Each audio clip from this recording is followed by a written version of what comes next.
Welcome back to Klepper's Corner Today in History. April 16th is one of those dates where history seems to wake up and decide subtlety is for cowards. Empires gamble everything on one bad road. Rulers discover that power is mostly theater with a body count, and humanity keeps alternating between noble principle and spectacular disaster, like a species that learned nothing but kept excellent notes. So tonight, let's walk through a day where kings, rebels, inventors, artists, astronauts, and activists all collided with the same basic question. What happens when human beings become absolutely convinced that their idea is the one that history must remember? Segment 1 and Empires, Ego, and the World's First War Memoir. Long before generals had memoir deals and cable news contributors explaining battle maps with suspicious confidence, Pharaoh Thutmose III gave us the ancient version of a military flex at Megiddo in 1457 BC. Faced with the rebellious Canaanite coalition, he ignored his nervous commanders and chose the narrow Aruna Pass, basically betting his empire on the strategic principle of, you know what would be fun? A canyon ambush. It worked. The Egyptians burst onto the plain, shattered the alliance, and reasserted control over the Levant, securing trade routes and extending Egypt to its greatest reach. And because this battle was recorded in remarkable tactical detail at Karnak, Megiddo becomes history's first well-documented war story, which means the first thing humans used detailed scheduling for was not diplomacy or medicine, but conquering people on time. The details are perfect. Thutmose charging in an electrum chariot, gleaming like divine product placement. Enemy princes being hauled over Megiddo's walls with improvised clothing ropes because panic makes everyone a terrible planner. And scribes meticulously listing cattle, mares, armor, bows, and sheep, like the ancient world's most aggressive insurance claim. It is a classic empire lesson. History loves courage, but it especially loves courage that works. If Thutmose gets ambushed, he is a cautionary tale. Because he wins, he is a genius. That is one of history's rudest patterns. Success turns recklessness into strategy and leaves everyone else pretending they saw the brilliance all along. Segment 2 and Rome, Masada, and the politics of dying dramatically. April 16th also gives us two stories from the Roman world that ask a disturbingly timeless question. When power collapses, who gets to control the final scene? In 69 AD, Emperor Otho, a man mostly known as Nero's stylish party friend, loses the Battle of Bedriacum and then does something so unexpectedly noble it feels like Rome accidentally hired a better writer. Rather than drag the empire into a longer civil war, he quietly settles his affairs, destroys letters that could endanger allies, pays his staff, and kills himself, reportedly refusing to spill more Roman blood for his ambition. His soldiers were so moved that some threw themselves onto his funeral pyre, which is either the highest expression of loyalty or the bleakest employee review in imperial history. Then, just a few years later at Masada, Rome wins in a very different way.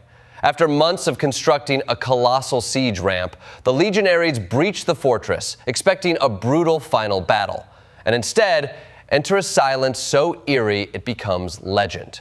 According to Josephus, the defenders chose death over enslavement, leaving food stores intact as a final message that Rome had not starved them into submission.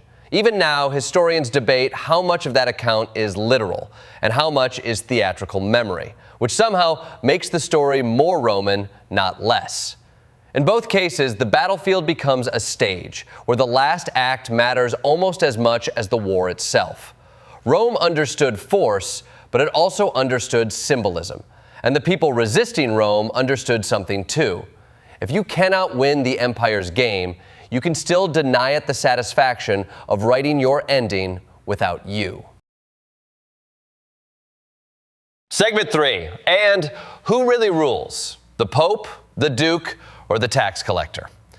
By the Middle Ages and early modern era, raw power had gotten more bureaucratic, but not less petty. In 556, Pope Pelagius I takes office in Rome under the shadow of Emperor Justinian, and his consecration becomes a reminder that even the Bishop of Rome could look less like God's chosen shepherd and more like Constantinople's awkward regional manager.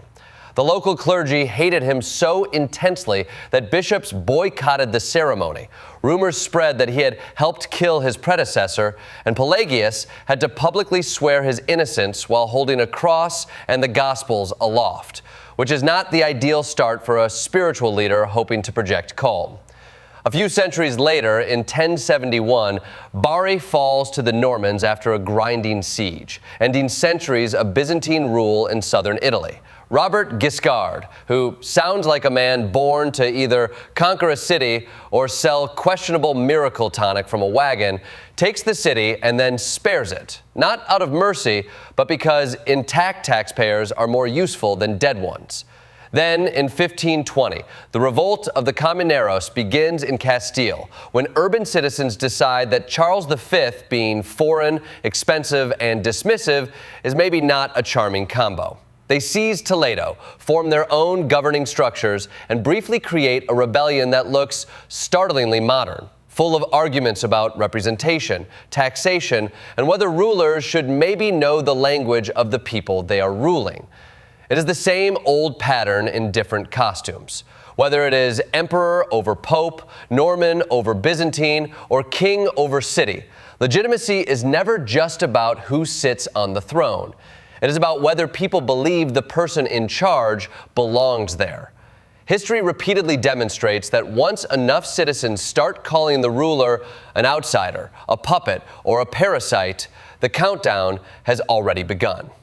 Segment 4, and nations built by cannon fire, freedom papers, and a whole lot of hypocrisy. In 1746, Culloden ends the Jacobite dream in less than an hour and begins the deliberate dismantling of Highland culture for generations. Body Prince Charlie had inspired a romantic cause, but romance tends to collapse when facing artillery, mud, hunger, and an enemy that actually studied your signature move. The Jacobites attempt a night attack, get lost, exhaust themselves, then arrive at battle already defeated by logistics, which is history's way of saying vibes are not a supply chain. Cumberland's forces crush them, and the aftermath is brutal enough to earn him the nickname the Butcher, proving once again that official victory and moral glory are rarely roommates. More than a century later, on April 16, 1862, the District of Columbia Compensated Emancipation Act abolishes slavery in the nation's capital. It frees nearly 3,000 people before the Emancipation Proclamation, which is monumental. But it does so with the grotesque compromise of compensating enslavers up to $300 per person.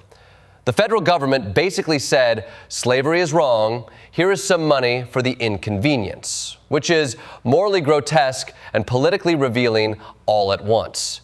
And yet, for black Washingtonians, the law meant jubilation, celebration, and the beginning of Emancipation Day traditions that transformed the date into a civic holiday of memory and survival. Put Culloden and D.C. together, and you see history's favorite contradiction.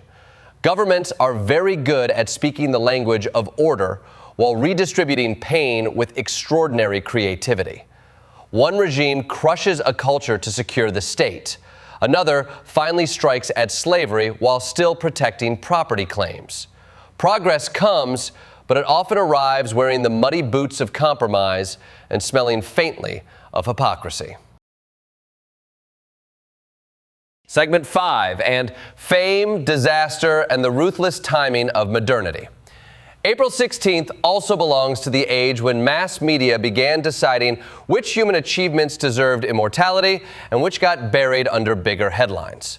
Charlie Chaplin is born in 1889 into crushing poverty in London, survives workhouses, his mother's illness, and a childhood that seems specifically designed to produce either despair or genius, and somehow turns all that precarity into the Little Tramp, one of the most recognizable figures on Earth. Chaplin's great trick was making hunger, humiliation, and class anxiety funny, without ever denying that they hurt. Then in 1912, Harriet Quimby becomes the first woman to fly across the English Channel, which should have made her front-page history. Instead, she had the bad luck to succeed on the same day the world was realizing the Titanic had truly sunk. Imagine crossing the channel in a flimsy monoplane through fog and cold, only to discover history scheduled you opposite an unsinkable ship becoming very sinkable. The Titanic disaster devoured every headline, shattering public faith in industrial arrogance and exposing how quickly a luxury symbol can turn into a floating class system with inadequate lifeboats. And if that was not enough evidence that modernity was running hot, in 1947, the Texas City disaster turned a dock fire into the deadliest industrial accident in American history, when ammonium nitrate on the SS Grand Camp exploded with such force it registered hundreds of miles away, obliterated the volunteer fire department, and turned a port into a war zone. Chaplin, Quimby, Titanic, Texas City. Together, they show a new century where technology magnifies everything. Fame, speed, risk, spectacle, catastrophe. Modern life promised wonder, but it also created a world where one headline could erase another, and one spark could vaporize an entire city block before anyone finished rubbernecking. Segment 6, and revolutions of mind, morality, and the very long echo of a good idea. Some April 16th moments did not just change governments or headlines. They changed the way human beings understood possibility itself. In 1917, Lenin arrives in Petrograd after that infamous sealed train ride through Germany, steps onto the platform, and basically tells Russia's tentative revolution, "Cute start, now let's radicalize it." His April theses transformed the Bolsheviks from marginal players into a movement with a blunt, irresistible slogan: peace, land, and bread. Germany helped deliver him because it wanted Russia out of the war, a short-term tactic that later helped produce the Soviet superpower, which is one of history's clearest examples of winning the week and losing the century. In 1943, Albert Hofmann accidentally absorbs LSD in a Swiss lab and discovers that consciousness is apparently much easier to rearrange than previously advertised. 3 days later, he intentionally takes more and gives the world Bicycle Day, proving that sometimes the boundaries of science are expanded by one careful experiment and one extremely uncareful follow-up decision.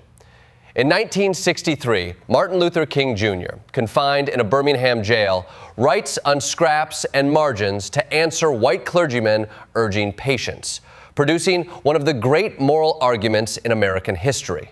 Then, in 1972, Apollo 16 launches into a world already getting bored with moonshots and still manages to rewrite lunar geology by proving the highlands were shaped by impacts, not volcanism.